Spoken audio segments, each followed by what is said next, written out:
When engaging in international trade, understanding Incoterms is essential to ensure smooth transactions. Incoterms, or international commercial terms, define the responsibilities of sellers and buyers in terms of delivery, risk, and costs associated with the transportation of goods. Today we'll focus on two specific Incoterms, DAP, which stands for Delivered at Place, and DPU, or Delivered at Place Unloaded. While these two may sound similar, they differ in key areas, particularly when it comes to the handling and unloading of goods. DAP is an Incoterm where the seller is responsible for delivering the goods to a specified place of destination in the importing country, ready for unloading. However, under DAP the seller's responsibility ends once the goods arrive at the named place, and the buyer assumes the risk and responsibility for unloading the goods.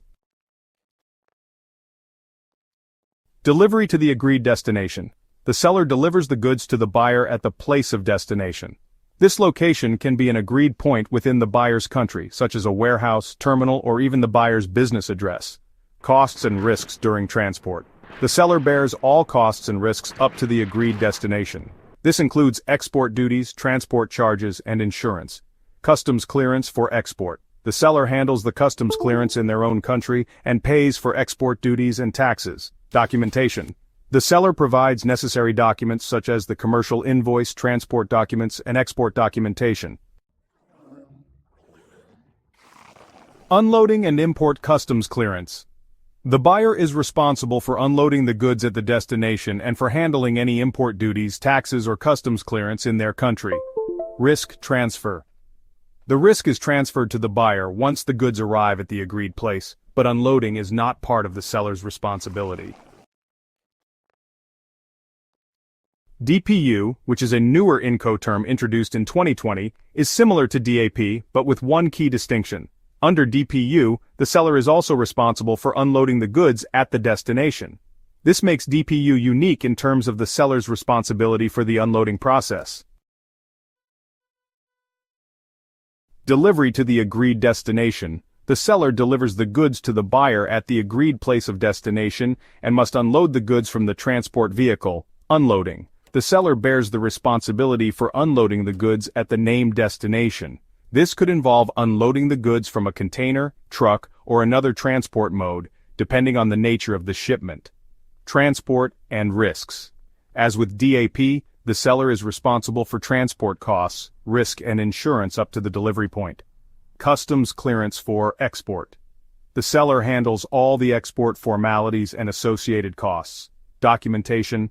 The seller provides necessary documents for export and transport. Import customs clearance and taxes. The buyer is responsible for clearing the goods through customs at the destination country and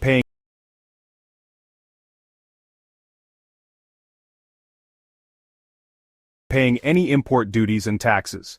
Risk transfer. Risk is transferred from the seller to the buyer once the goods are delivered and unloaded at the agreed place of destination. Unloading responsibility. Under DAP, the seller delivers the goods to the agreed place but does not handle unloading. The buyer is responsible for unloading the goods at the destination. Under DPU, the seller is responsible for both delivering and unloading the goods at the destination. This adds an additional burden on the seller compared to DAP. Risk transfer. In DAP, the risk transfers from the seller to the buyer once the goods arrive at the destination, but unloading is the buyer's responsibility. In DPU, the risk transfers once the goods have been delivered and unloaded at the agreed destination, so the seller carries more responsibility for the process until that point. Flexibility in delivery location. DAP can apply to various delivery points, including places that might require unloading but not directly handled by the seller.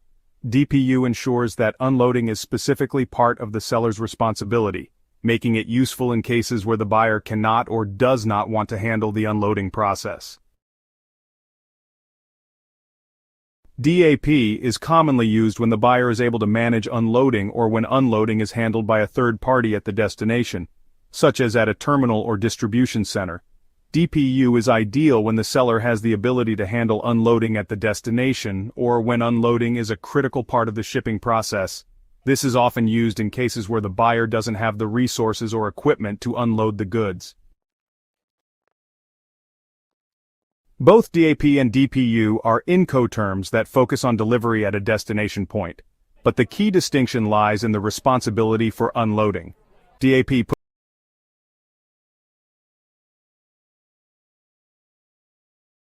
puts the burden of unloading on the buyer, while DPU requires the seller to handle unloading.